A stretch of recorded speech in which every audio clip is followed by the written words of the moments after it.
Et la guerre à Gaza a remis en avant la question de la solution à deux États, Israël et Palestine.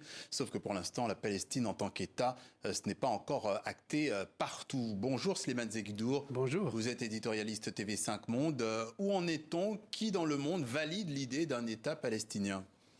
Qui est un des plus vieux projets des Nations Unies, puisque dès 1947, l'Assemblée générale avait voté la création de deux États dans la Palestine mandataire à l'époque, un État juif et un État arabe.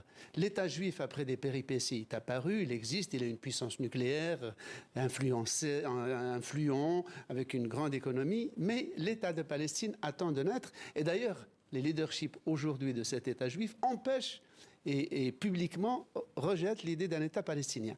Alors, il en est où? Et pourtant, si on regarde un planisphère, regardez, dans la communauté internationale, tous les pays en rouge, il y a le Brésil, l'Argentine, la Chine, l'Inde, bref, pratiquement les 2/3 de l'humanité le reconnaissent. Il reste une partie de l'Europe occidentale, de l'Amérique du Nord, la Birmanie, le Japon, l'Australie. Toute la partie en blanc, effectivement. Voilà. Donc il y a 139 États sur les 193 membres des Nations Unies qui reconnaissent l'État de Palestine. Ceux qui ne le reconnaissent pas encore ont néanmoins des relations diplomatiques avec cet État et ont des légations même diplomatiques à Ramallah et parfois même à Gaza. Et pourquoi il y a ces États qui ne reconnaissent pas? Pour quelles raisons ils peinent, enfin en tout cas ils attendent pour reconnaître ou pas? Alors, tous ces États souscrivent au droit international qui institue la création d'un État palestinien. Personne ne remet en cause ce principe sacro-saint.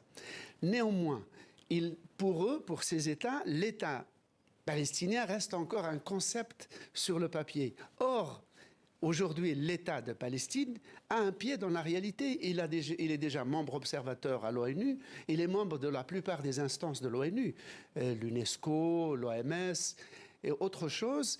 Dans l'Union européenne, par exemple, il y a déjà 8 États qui le reconnaissent. Le dernier en date, c'est la Suède qui l'a reconnu en 2014. Il y a aussi l'État du Vatican et l'Islande qui le reconnaissent.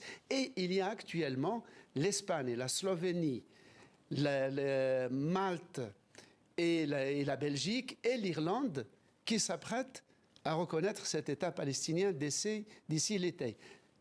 Si cela se fait, cela faudra dire que 12 à 13 États, c'est-à-dire la moitié de l'Union européenne, oui, reconnaîtraient l'État de Palestine, ce qui créerait une division à l'intérieur même de l'Union européenne. J'ajoute que les parlements le Parlement européen, le Parlement britannique et le Parlement français ont émis des ordonnances, des votes demandant à leur gouvernement de reconnaître le dit État de Palestine pour compléter la résolution de l'ONU de 1947. Précision de Slimane Zegdour, merci à vous.